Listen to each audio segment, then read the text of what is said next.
আরে জেলাতে আজ যে সারা হয়েছি এমন জানে না আমি যে 10টা মারার করে সেরে গেল গেছি।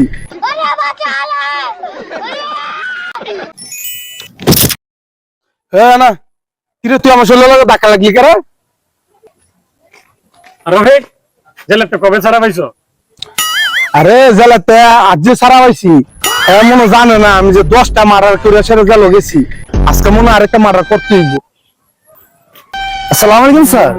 ওয়ালাইকুম আসসালাম। আমি থানা গেছি ওনার ভিতরতে, তো ওনাই বলছে আপনি হাঁটতে পারছেন। হ্যাঁ ওই আমার একটা ঝামেলা আছে এটা দেখতেছি, তারপরে তোমাকে নিয়ে আমি থানা যেতেছি। আচ্ছা ঠিক আছে, ওকে তুমি যাও। Amme!